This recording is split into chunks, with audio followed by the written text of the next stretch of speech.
Class 10th आपका chapter history का है, the rise of nationalism in Europe. Last video में मैंने आपको पेज नंबर 6, 7, 8 एक्सप्लेन किया था। अब पेज नंबर 8 पर ही एक और टॉपिक है, the aristocracy and the new middle class. ये टॉपिक जो है ये इस प्रकार से है कि सबसे पहले तो हम ये समझ लें कि एरिस्टोक्रेसी क्या होता है। एरिस्टोक्रेट्स जो हैं वो क्या होते हैं, एक निरंकुश शासन व्यवस्था जो होती है उसको एरिस्टोक्रेसी कहते हैं। And the new middle class, यानी कि जिस समय एरिस्टोक्रेसी का टाइम था यूरोप में, यानी निरंकुशवादिता का समय था, उस समय कॉमन पीपुल्स जो थे, यानी कि जो पीजेंट्री क्लास के लोग जो थे, उनमें से जो एजुकेटेड लोग थे वे न्यू मिडिल क्लास के रूप में उनका एक एक्सिस्टेंस जो है वो शुरू हुआ था। तो socially and politically A landed aristocracy was the dominant class on the continent, यानी कि जो एरिस्टोक्रेट क्लास था वो यूरोप कॉन्टिनेंट का सबसे प्रभावशाली सामाजिक और राजनीतिक वर्ग था। यानी उसका प्रभाव जो था यूरोप में बहुत अधिक था, क्योंकि क्लैरिसी और नोबिलिटी के रूप में हमने उन्हें पढ़ा हुआ है फ्रेंच रेवोल्यूशन चैप्टर से। तो the member of this class were united by a common way, यानी इस क्लास के जो सदस्य हैं वे सभी एक ही प्रकार की सोच के साथ एक दूसरे से जुड़े हुए हैं, या फिर वो एक हैं।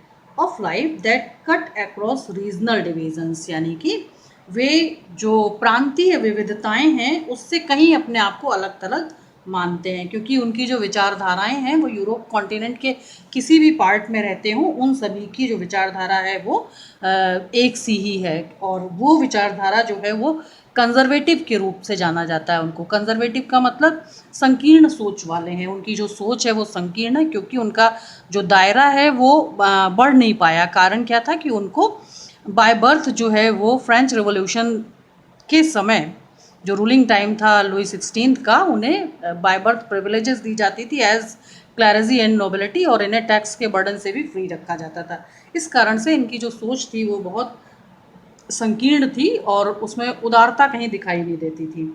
तो दे ओन्ड स्टेट्स, यानी इनके अपने स्टेट्स का मतलब अपने वर्ग विशेष से थे ये।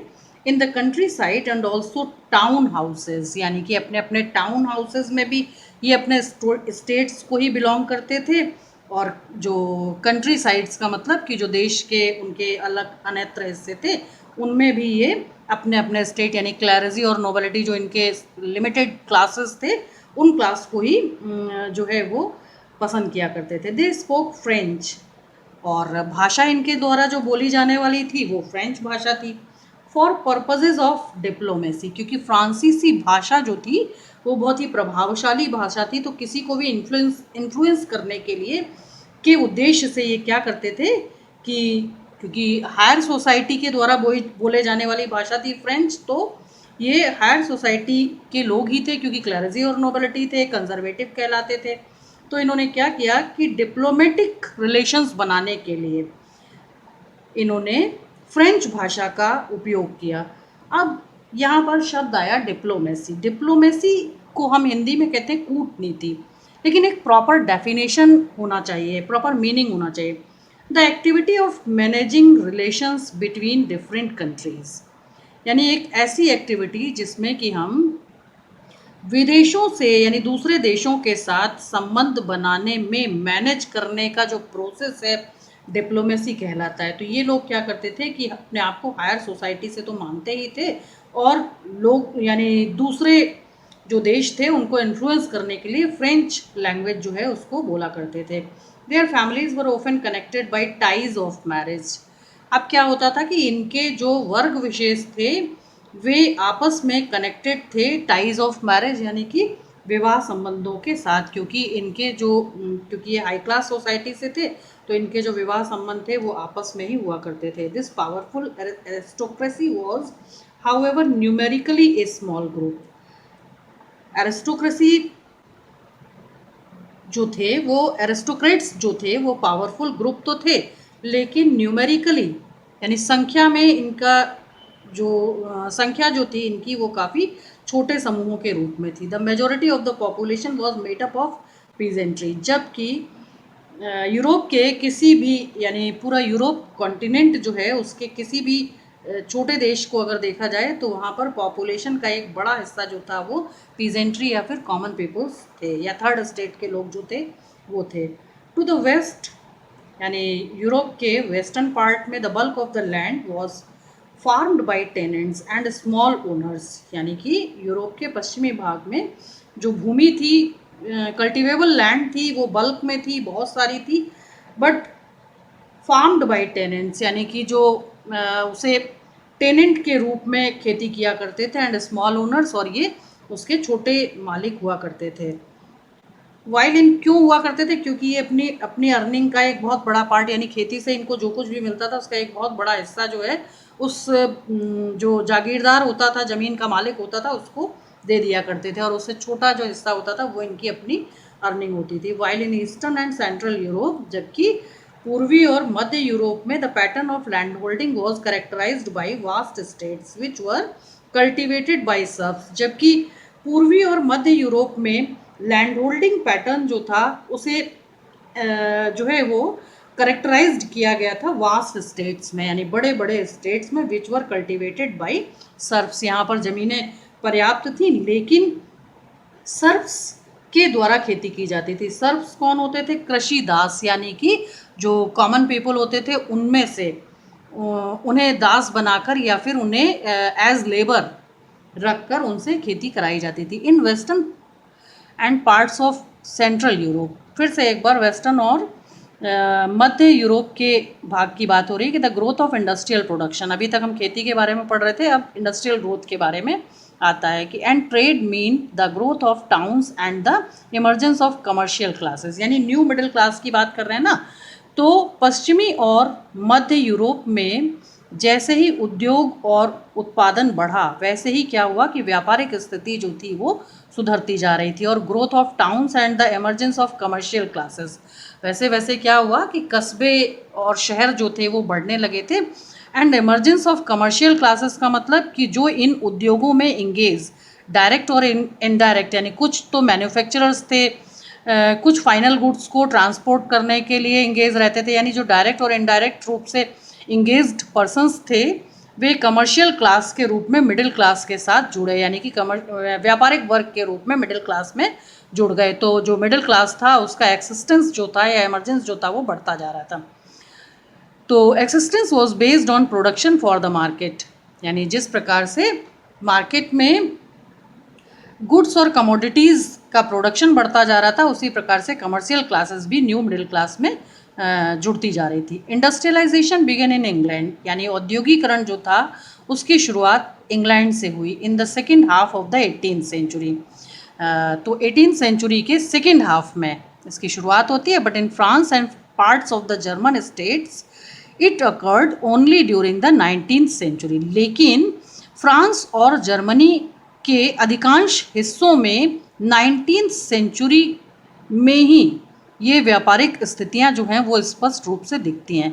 In its wake new social group, यानी कि क्या होता है कि जैसे ही 19th सेंचुरी में फ्रांस और जर्मनी में भी जो इंडस्ट्रियल प्रोडक्शन है उसकी ग्रोथ होती है, वैसे ही यहाँ पर भी जो कमर्शियल क्लास था न्यू मिडिल क्लास के रूप में वो यहाँ पर दिखने लगता है और इसे वर्किंग क्लास पॉपुलेशन कहा जाता है। Middle class made up of industrialist, businessman, professionals, यानी जो मिडिल क्लास था वो जो औद्योगिक काम करने वाले लोग थे, जो व्यापारी थे और इस व्यवसाय से जुड़े हुए जो लोग थे उन सभी के जुड़ने से बना। In central and eastern Europe this group were smaller in number till late 19th century. उसके बाद मध्य यूरोप तथा पूर्वी यूरोप में जो ये ग्रुप था ये छोटा दिखता था, लेकिन 19th सेंचुरी आते आते इस ग्रुप का जो आकार था वो बढ़ने लगा। It was among the educated, इनमें शिक्षित लोगों की संख्या बढ़ गई थी, लिबरल मिडिल क्लास और उदार विचारधारा वाले जो मध्यम वर्गीय लोग थे। क्योंकि उदार विचारधारा वाले क्यों? क्योंकि वो शिक्षित होने लगे थे और शिक्षा के साथ ही उनमें उदारता का जो विचार था वो आने लगा था। That ideas of national unity, जिससे कि वहाँ पर राष्ट्रीय एकता का जो विचार था इस मध्यम वर्ग में उसके कारण जागरूकता आई।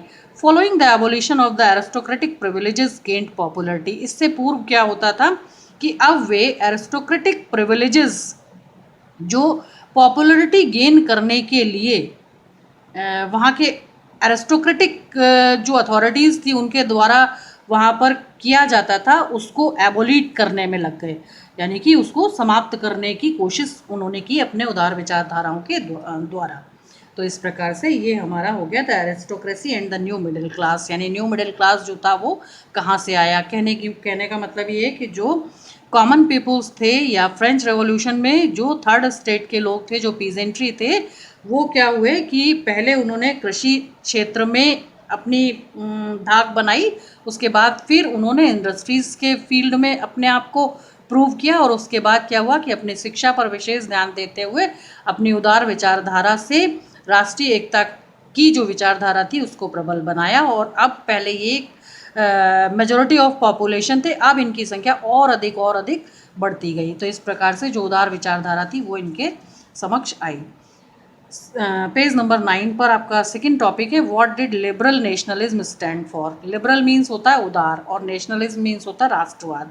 तो उदार राष्ट्रवाद जो था वो किस प्रकार से यूरोप में आया। Ideas of national unity in early 19th century Europe were closely allied to the ideology of liberalism।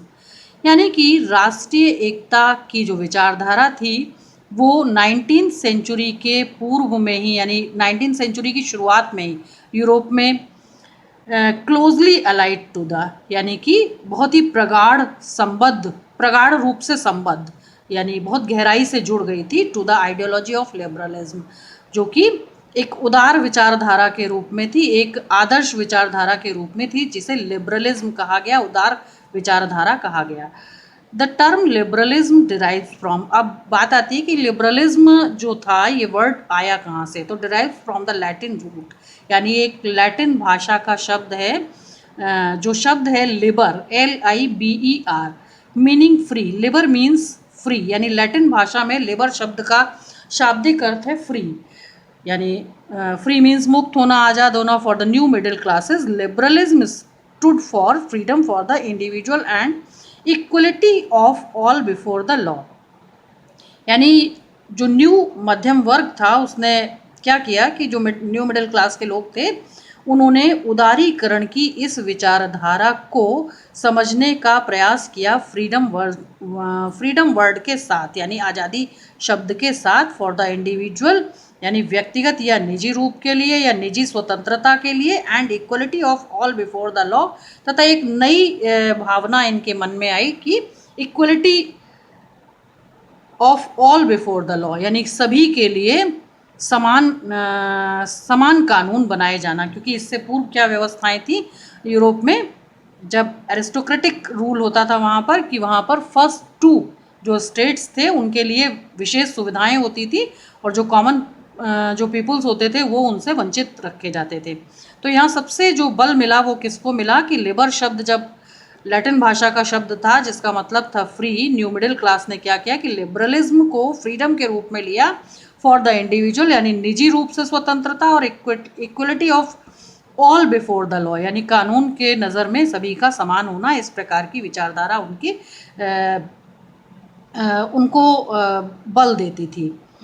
Politically it एम्फेसिस्ड, अब यहाँ पर फिर से एक नया वर्ड आता है एम्फेसिस्ड। एम्फेसिस्ड वर्ड का मतलब होता है विशेष ध्यान देना। अब इसका एक सिमिलर इंग्लिश वर्ड हो सकता है कि गिविंग स्पेशल इम्पोर्टेंस और अटेंशन टू समथिंग। तो विशेष ध्यान देना, यानी एम्फेसिस्ड वर्ड का मतलब है विशेष ध्यान देना। तो पॉलिटिकली यानी राजनीतिक रूप से it emphasis the concept of government by consent, यानी कि अब क्या हुआ कि अब वहाँ पर जो सरकारें थी उन्हें वहाँ के जो मेजॉरिटी पॉपुलेशन थे उनके कंसेंट को लेकर ही बननी थी। इस प्रकार की विचारधारा आई। सिंस द फ्रेंच रिवॉल्यूशन, यानी इससे पहले फ्रेंच रिवॉल्यूशन में चला आ रहा था कि liberalism had stood for the end of autocracy, कि लिबरलिज्म जो है उसको बल दिया जाएगा और जो ऑटोक्रेसी रूल है उसको एंड मीन समाप्त कर दिया जाए। इस प्रकार के प्रयास वहाँ पहले से चले आ रहे थे। एंड क्लरिकल प्रिविलेजेस, और क्लरिकल प्रिविलेजेस जो थी उनको समाप्त करने की बात भी वहाँ पर बल ले चुकी थी, क्योंकि जो न्यू मिडिल क्लास था वो अब कोई भी बाय बर्थ प्रिविलेजेस जो थी उनको डिसलाइक करते थे। तो क्लरिकल प्रिविलेजेस का मतलब होता है हिंदी में लिपिकीय विशेषाधिकार। लिपिकीय विशेषाधिकार, और इसे इंग्लिश में कहते हैं, इसके लिए एक प्रॉपर डेफिनेशन है कि implied privileges enjoyed by the nobility and aristocratic section of the society. या फिर अगर हम बहुत शॉर्ट में समझना चाहें तो क्लेरिजी और नोबिलिटी के लिए जो विशेषाधिकार जिनको कि वो एंजॉय करते थे उन्हें भी समाप्त करने की बात निरंकुश शासन के समाप्त होते ही होने लगी थी।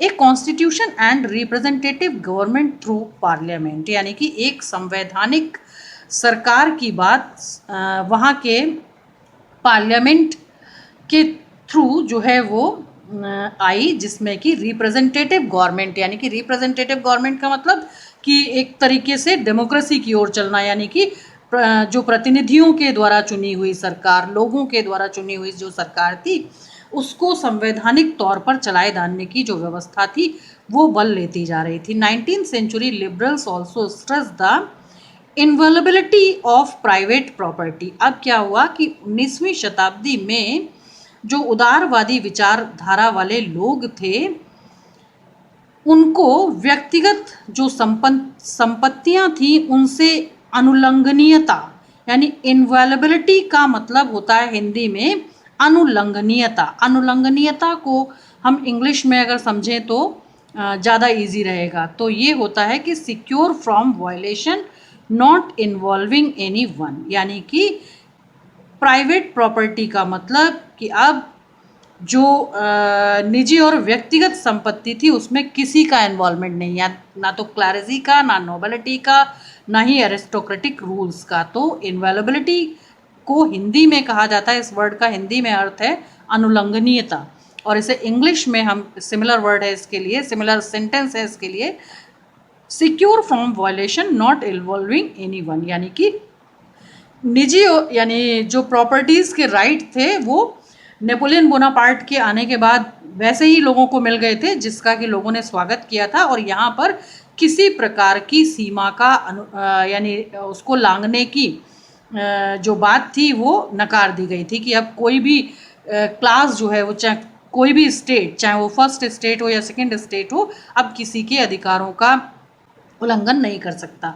Yet equality before the law, यद्यपि जो इक्वलिटी बिफोर द लॉ का जो कंसेप्ट था did not necessarily stand for universal suffrage, वो पूरी तरह से यूनिवर्सल सफरेज यानी कि सार्वभौमिक तौर पर मताधिकार के लिए ज़रूरी नहीं था। हालांकि इक्वलिटी बिफोर लॉ आ गया था, यानी कि कानून की नज़र में सभी समान थे, लेकिन not necessarily stand for universal suffrage. लेकिन सार्वभौमिक रूप से जो मताधिकार लोगों को मिल रहा था वो सार्वभौमिक नहीं था, उसमें एक वर्ग यानी महिलाओं को वंचित रखा गया था, साथ ही जिन लोगों के पास अपनी प्रॉपर्टीज़ नहीं है उनको भी वंचित रखा गया था। आगे इसका एक्सप्लेनेशन आता है। तो you will recall that in revolutionary France, कि आप इस प्रकार का जो समय था जिसमें कि यूनिवर्सल सफरेज प्रकार के या फिर प्राइवेट प्रॉपर्टी को लेकर जो इनवॉल्बिलिटी की बात थी, क्लरिकल प्रिविलेजेस को ख़त्म करने की बात थी, या फिर एक कॉन्स्टिट्यूशनल सिस्टम को लाने की बात थी थ्रू द पार्लियामेंट, ये सारी चीज़ें जो थी वो न्यू मिडिल क्लास के आने के बाद ही शुरू हुई थी। तो you will recall that in revolutionary France, अब इस समय जिस फ्रांस के बारे में हम पढ़ रहे हैं वो एक क्रांतिकारी फ्रांस है जिसमें कि क्रांतिकारी विचार आते जा रहे हैं, बदलाव आते जा रहे हैं, which mark the first political experiment, यानी ये जो है पहला राजनीतिक एक प्रयोगात्मक एक ऐसा प्रयोगात्मक कदम था जिससे कि इन लिबरल डेमोक्रेसी, जिससे कि उदार लोकतंत्र के फील्ड में फ्रांस बढ़ता जा रहा था। The right to vote and to get elected was granted exclusively to property owning man, यानी कि यहाँ पर क्या हो रहा था कि जो एक्सपेरिमेंट लिबरल डेमोक्रेसी के लिए न्यू मिडिल क्लास के आने के बाद एज पॉलिटिकल एक्सपेरिमेंट लाया जा रहा था, the right to vote and to get elected was granted exclusively to property owning, यानी कि यहाँ पर केवल और केवल किनको राइट दिए जा रहे थे, जिनके पास प्रॉपर्टी ओनिंग मैन, जिनके पास अपनी संपत्तियां थी। केवल और केवल जो सफरेज दिया गया था, सफरेज मीन्स मताधिकार दिया गया था, वो केवल उन्हीं लोगों को दिया गया था जिनकी की अपनी संपत्तियां थी। मैन विदाउट प्रॉपर्टी, यानी मैन जिनके पास अपनी प्रॉपर्टीज नहीं थी, उनको सफरेज में शामिल नहीं किया गया था। And all women were excluded, और सभी महिलाओं को भी फ्रांस में मताधिकार से वंचित रखा गया फ्रॉम पॉलिटिकल राइट्स, तथा राजनीतिक अधिकारों से या मताधिकार से उनको वंचित रखा गया था। Only for a brief period under the Jacobin did all adult males enjoy suffrage. उसके बाद क्या होता है कि जैकोबिन्स का समय शुरू होता है। कल लास्ट जो वीडियो था उसमें एक जगह आया था कि पेरिस शहर में सेंट जैकब नाम के एक स्कॉलर थे जिन्होंने जैकोबिन्स क्लब की शुरुआत की थी, जिसमें कि बहुत सारे शिक्षित लोग जो थे फ्रांस के, जो न्यू मिडिल क्लास था, जो लिबरल विचारधारा वाले लोग थे, वो सभी शामिल हुए। तो उनका जब समय आया तो उस समय क्या हुआ कि जो एडल्ट मेल्स यानी सभी वयस्क पुरुष थे, वे सभी सफरेज को एंजॉय कर रहे थे, यानी मताधिकार को एंजॉय कर रहे थे। उनके साथ जो एक शर्त थी कि उनकी अपनी संपत्तियां होनी चाहिए तभी उनको सफरेज में शामिल किया जाएगा, उसको डिनाई कर दिया गया था। And reduced women to the status of a minor, तथा क्या हुआ था कि जो वुमेन्स थी उनका स्टेटस जो था वहाँ माइनर था, यानी कि कमतर था पुरुषों की अपेक्षा, जिसके कारण कि subject to the authority of fathers and husbands, जिसके कारण कि वो अपने अपने पिता और पति के कारण उनका जो सोशल स्टेटस होता था वो तय होता था, यानी कि उनको विशेषाधिकार जो थे वहाँ पर मताधिकार वगैरह वो उनको नहीं दिए गए थे, यानी उनका सोशल स्टेटस पति और पिता की जो सामाजिक स्थिति होती थी उसको देखकर तय होता था। Throughout the 19th and early 20th century, कि उसके बाद क्या होता है कि 19वीं और 20वीं शताब्दी के प्रारंभ में, 19वीं के अंत और 20वीं के प्रारंभ में women and non propertied man, यानी कि वुमेन्स तथा नॉन प्रॉपर्टीड मैन जिनके पास अपनी संपत्तियां नहीं थी, ऐसे पुरुष जिन्हें सफरेज का राइट नहीं मिला था, उन्होंने मिलकर ऑर्गेनाइज्ड अपोजिशन मूवमेंट्स, उन्होंने क्या किया कि अपने आप को संगठित किया, यानी नॉन प्रॉपर्टीड मैन ने वुमेन्स के साथ अपने आप को ऑर्गेनाइज किया। और किस रूप में ऑर्गेनाइज किया? अपोजिशन, यानी कि विपक्ष के रूप में, और मूवमेंट्स चलाए, और यानी कि अपने आंदोलन चलाए डिमांडिंग इक्वल पॉलिटिकल राइट्स। उन्होंने ये मांग रखी कि हमें भी सभी के समान राजनीतिक अधिकार दिए जाने चाहिए। इन द इकोनॉमिक स्फीयर, अब बात आती है, अभी तक तो पॉलिटिकल स्फीयर में देख रहे थे कि आर्थिक क्षेत्र में क्या हो रहा था, कि liberalism stood for the freedom of markets, यानी कि जैसे उदारवादी विचारधारा आती जा रही थी, फ्रीडम ऑफ मार्केट्स जो थे वो भी लिबरल विचारधारा से जुड़ते जा रहे थे। And the abolition of the state imposed restrictions on the movement of goods and capital, यानी कि पूंजी और वस्तुओं के यानी जो आयात निर्यात था उसमें भी जो स्टेट इम्पोज रिस्ट्रिक्शंस थे, यानी राज्य के द्वारा निर्धारित जो प्रतिबंध थे उन्हें भी समाप्त करने की शुरुआत हो गई थी। During the 19th century this was a strong demand, यानी 19वीं शताब्दी के दौरान तीव्र मांग उठने लगी थी of the emerging middle classes, यानी कि बाजारों में भी जो राज्य के द्वारा यानी प्रस्तावित प्रतिबंध थे उन्हें हटाने की जो मांग थी वो बल लेने लगी थी।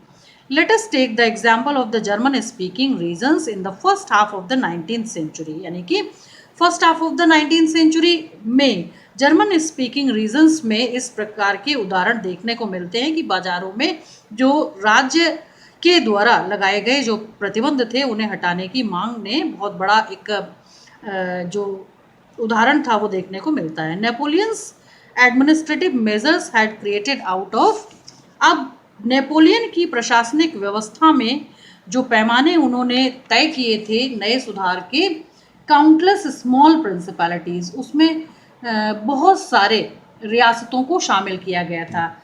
पेज नंबर 10, एक कॉन्फेडरेशन एक नया वर्ड है, यानी कि यहाँ पर नेपोलियन बोनापार्ट जो थे उन्होंने यूरोप के 39 जो छोटे छोटे जो देश थे उनको अपने राज्य में शामिल कर लिया गया था उनके द्वारा। तो कॉन्फेडरेशन जो वर्ड है उसकी हिंदी होती है परिसंघ, और परिसंघ के लिए एक सेंटेंस है या फिर उसका एक सिमिलर मीनिंग है कि an organisation of smaller group which have joined together, यानी an organisation of smaller group which have joined together, परिसंघ कहते हैं हम उसे। इंग्लिश वर्ड है कॉन्फेडरेशन। इसका मतलब कि छोटे छोटे समूह यानी छोटे छोटे जो पॉपुलेशन ग्रुप्स थे उन्होंने क्या किया था कि एक साथ मिलकर एक कॉन्फेडरेशन बना दिया था। और ये टोटल जो रियासतें थी उस समय ये टोटल थी 39। Each of their possessed its own currency, इनकी अपनी अपनी करेंसीज थी यानी इनकी अपनी अपनी मुद्राएं थी। एंड वेट एंड मेजर, तथा इनकी जो नापतोल प्रणाली थी वो भी इनकी अपनी अपनी प्रणालियाँ थी। ए मर्चेंट ट्रैवलिंग इन 1833, यानी एक व्यापारी जो थे वो एक यात्रा पर गए 1833 में फ्रॉम हैम्बर्ग टू न्यूरमबर्ग, यानी हैम्बर्ग से न्यूरमबर्ग गए टू सेल हिज गुड्स। उन्होंने जो उनका मैन्युफैक्चरर गुड था उसको लेकर वो जाते हैं। Would have had to pass through 11 custom barriers, यानी जब वो उसे हैम्बर्ग से न्यूरमबर्ग बेचने के लिए जाते हैं तो वहाँ पर रास्ते में उन्हें 11 कस्टम बैरियर्स यानी कि 11 जगह पर सीमा अवरोध जो थे वो झेलने पड़े। तो सीमा अवरोध, कस्टम बैरियर्स का मतलब होता है सीमा अवरोध, तो सीमा अवरोध झेलने पड़े। एंड पे ए कस्टम ड्यूटी, और कस्टम ड्यूटी को हम कहते हैं सीमा कर, तो सीमा कर उन्हें देने पड़े of about 5% of each one of them, यानी कि 11 स्थानों पर थे और प्रत्येक पर 5-5% उन्हें देना पड़ा। Duties were often levied according to the weight और मेजरमेंट ऑफ द गुड्स। क्या हुआ कि इस प्रकार से जो weight and measurement of good था वो भी कहीं ना कहीं इससे प्रभावित हो रहा था। As each region had its own system, यानी प्रत्येक जो 39 स्टेट्स थे उनके अपने अपने system of weight and measures थे। This involve time consuming calculation, जो अपने आप में बहुत ही यानी समय को का दुरुपयोग करने वाला एक प्रायोजन था। द मेजर ऑफ क्लॉथ, यानी एक उदाहरण यहाँ पर मिलता है कि जो कपड़े के व्यवसायी थे या जो वस्त्र बेचते थे, for example was the ELLE, यानी कि वो एल नाम का यूनिट इस्तेमाल करते थे कपड़े की लेंथ को नापने के लिए, which in each region stood for a different length, यानी कि लेकिन 39 जो पार्ट ऑफ कॉन्फेडरेशन थे उसमें सभी में अलग अलग लेंथ को नापा जाता था। An ell of textile material bought in Frankfurt would get you 54.7 centimetre, यानी कि लेंथ नापने के लिए फ्रैंकफर्ट में 54.7 सेंटीमीटर ऑफ क्लॉथ नापा जाता था। इन मेंज, ये भी यूरोप का ही एक पार्ट था, 55.1 सेंटीमीटर नापा जाता था। In Nuremberg 65.6 centimetre and in Freiburg 53.5 centimetre, यानी 39 जो डिफरेंट स्टेट्स थे वो मेजरमेंट के लिए एल नाम का टेक्सटाइल यूनिट यूज़ किया करते थे, और हर जो रीज़न था वो टेक्सटाइल को मेज़र करने के लिए अलग अलग जो माप था उसको इस्तेमाल करता था। Such conditions were viewed as obstacle, यानी इस प्रकार की जो दशाएं थी वो बहुत बाधा दिख रही थी टू इकोनॉमिक एक्सचेंज, यानी कि आर्थिक रूप से आदान प्रदान में, and growth by the new commercial classes. लेकिन इस समय नया व्यापारिक वर्ग जो था हु आर्ग्यूड फॉर द, उन्होंने एक तर्क रखा कि creation of A unified economic territory, कि क्यों ना एक यूनिफाइड इकोनॉमिक टेरिटरी का मतलब ये जो यूरोपियन परिसंघ है यानी कि जो 39 स्टेट्स का एक ग्रुप ऑफ कंट्री है, क्यों ना ये एक यूनिफाइड सिस्टम को जारी करे, अलाउिंग द अनहिंडर्ड यानी कि जिसमें कि निर्बाध रूप से, अनहिंडर्ड का मतलब होता है निर्बाध रूप से, जिसमें कि कोई आर्थिक बाधा ना आए। मूवमेंट ऑफ गुड्स का मतलब वस्तुओं के बेचे जाने में, विनिमय में और खरीदारी में। पीपुल एंड कैपिटल यानी कि जो पूंजी का आदान प्रदान हो उसमें भी लोगों को कोई दिक्कत ना हो, इस प्रकार का एक यूनिफाइड सिस्टम जो है उसको जारी किया जाए। इन 1834 एक कस्टम यूनियन फॉर्म्ड, यानी कि 1834 में जो ये इकोनॉमिक एक्सचेंज के लिए अनहिंडर्ड बैरियर्स थे उनको समाप्त करने के लिए एक विशेष कदम यूरोपियन यूनियन के द्वारा उठाया गया, या यूरोपियन जो ऑर्गेनाइजेशन ऑन कॉन्फेडरेशन था उसके द्वारा उठाया गया। तो 1834 में कस्टम यूनियन की स्थापना होती है, जिसे एक नया नाम दिया गया जिसको कहा गया Zollverein. Zollverein was formed at the initiative of Prussia and joined by most of the German states. इसमें प्रसिया यानी जर्मनी का पूर्व नाम भी प्रूसिया ही था। तो जर्मन स्टेट्स जो थे, अधिकांश जर्मन स्टेट्स जो थे, उन्होंने इससे फ़ायदा उठाने के लिए क्या किया कि अपने आप को इससे जोड़ दिया। The union abolish tariff barriers. अब इस यूनियन ने क्या किया कि जो व्यापारिक अवरोध थे, यानी कि जो शुल्क बाधाएं थी, जो ट्रेड बैरियर्स थे, उन सभी टैरिफ बैरियर्स को हटा दिया। And reduce the number of currencies, और इसके साथ आपने देखा कि जो 39 स्टेट्स थे वहाँ डिफरेंट करेंसीज थी, तो इन्होंने क्या किया कि नंबर ऑफ करेंसीज को भी रिड्यूस कर दिया फ्रॉम ओवर 30, यानी लगभग, क्योंकि 39 स्टेट्स जो थे वो कन्फेडरेशन में शामिल थे, तो 30 के करीब करेंसीज थी। तो उन्होंने क्या किया कि उन 30 कॉमन करेंसीज को रिड्यूस करते हुए ओनली 2 करेंसीज को रिकॉग्नाइज किया, यानी 30 को हटाते हुए 2 को मान्यता प्रदान की, जिससे कि जो अनहिंडर्ड जो मूवमेंट ऑफ गुड्स था एंड कैपिटल था उसको शुरू किया जा सके, और सभी जो टैरिफ बैरियर्स थे उनको रिमूव किया जा सके, इसलिए इस प्रकार की सुविधा की। The creation of a network of railways, और इसके साथ ही उन्होंने क्या किया कि जो रेलवे नेटवर्क था उसे और अधिक क्रिएट करने की कोशिश की, फर्दर स्टिमुलेटेड मोबिलिटी, जिससे कि जो movement of goods and Capitals, movement of goods and capital था उसको मोबिलिटी यानी गतिशीलता प्रदान की जाए, और एक स्थान से दूसरे स्थान पर या फिर 39 जो कॉन्फेडरेशन पार्ट थे उनको मोबिलाइज किया जा सके। Harnessing economic interest to national unification. इसके साथ ही क्या हुआ कि लोग जब अपने अपने इकोनॉमिक इंटरेस्ट के साथ उन्हें मोबिलिटी मिली उनके विचारों को, तो नेशनली क्या हुआ कि यूनिफिकेशन की तरफ उनका ध्यान गया। A wave of economic nationalism strengthen the wider nationalist sentiments growing at the time, यानी इस प्रकार से क्या हुआ कि एक नई लहर आ गई थी आर्थिक राष्ट्रवाद की, और इससे क्या हुआ कि वहाँ पर जो राष्ट्र प्रेम की जो विचारधारा थी, जो भावना थी, इस समय पर उसे बढ़ने का एक बहुत अच्छा मौका मिला। तो यहाँ पर अपना लास्ट जो टॉपिक है वो इसी पेज पर एक ब्राउन कलर का बॉक्स है।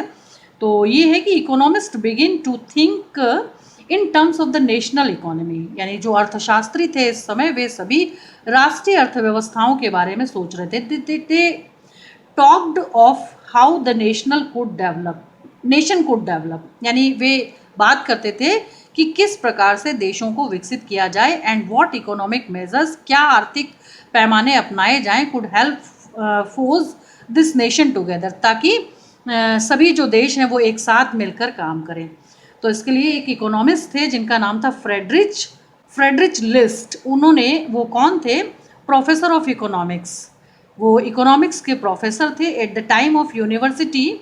उन्होंने क्या किया कि यूनिवर्सिटी के प्रोफेसर थे ऑफ ट्यूबिंगेन इन जर्मनी, यानी जर्मनी के ट्यूबिंगेन नामक स्थान पर यूनिवर्सिटी के प्रोफेसर थे और अर्थशास्त्री थे ये। रोट इन 1834, उन्होंने अपने लेख में 1834 में लिखा कि जो ये जोल्वेरियन नाम का कस्टम यूनियन बना था उसकी महत्ता पर कुछ लिखा, और जो कि बहुत ही महत्वपूर्ण था कि द एम ऑफ द जोल्वेरियन। उन्होंने लिखा कि जो कस्टम यूनियन बनाया गया था जोल्वेरियन, जिसकी की स्थापना 1834 में हुई थी, उसका महत्व क्या था कि the aim of the Zollverein is to bind the German economically into a nation, यानी इसका उद्देश्य था कि जो जर्मन्स की जो अर्थव्यवस्था है जो बिखरी हुई थी उसे एक देश के रूप में बांध दिया जाए। इट विल स्ट्रेंथन, जिससे कि उसको पावर मिलेगी, जिससे कि वो ताकत उसे मिलेगी और वो बलपूर्वक आगे बढ़ेगा। The nation materially as much by protecting its interest, यानी कि जिससे कि उसके जो डिफरेंट इंटरेस्ट हैं उनको भी प्रोटेक्ट किया जाएगा। Externally as by stimulating its internal productivity, तथा इसके जो इंटरनल प्रोडक्शंस हैं, जो प्रोडक्टिविटी है उसको भी इंक्रीज किया जा सकेगा, इनहेंस किया जा सकेगा, जिससे कि जो टैरिफ बैरियर्स हैं उनको रिमूव करने में मदद मिलेगी और जो डिफरेंट करेंसीज हैं उनको भी रिड्यूस करने में मदद मिलेगी और इससे एक्सचेंज ऑफ गुड्स एंड जो पीपल हैं उनको भी मदद मिलेगी। तो इस प्रकार से it ought to awaken and raise national sentiment, और इससे क्या होगा कि लोग जो हैं वो जो राष्ट्रीय भावना है, राष्ट्रीयता की भावना है उनके मन में वो बढ़ेगी through a fusion of individual and provincial interest, जिससे कि उनमें जो उनके व्यक्तिगत और जो प्रांतीय जो विचारधाराएं हैं उनका एक फ्यूज़न दिखेगा। यानी जो अभी तक अलग अलग जो कॉन्फेडरेशन में शामिल लोग थे उनकी अपने अपने वेट एंड मेजरमेंट सिस्टम अलग था, उनकी अपनी करेंसीज अलग थी। जब वो सब कुछ एक हो जाएगा तो क्या होगा कि इनके जो सेंटिमेंट्स हैं उनका एक फ्यूज़न नज़र आएगा। The German people have realise that a free economic system, तो इससे क्या हुआ कि जो जर्मन पीपल थे उन्होंने रियलाइज़ किया कि इससे एक अच्छा एक फ्री इकोनॉमिक सिस्टम जो है हमारे देश में आ जाएगा, is the only means to engender national feeling, और इससे क्या होगा कि हमारे देश में जो राष्ट्रीयता की जो विचारधारा है उसे बल मिलेगा। तो इस प्रकार से ये हमारा टॉपिक था, पेज नंबर था 8, 9 एंड 10।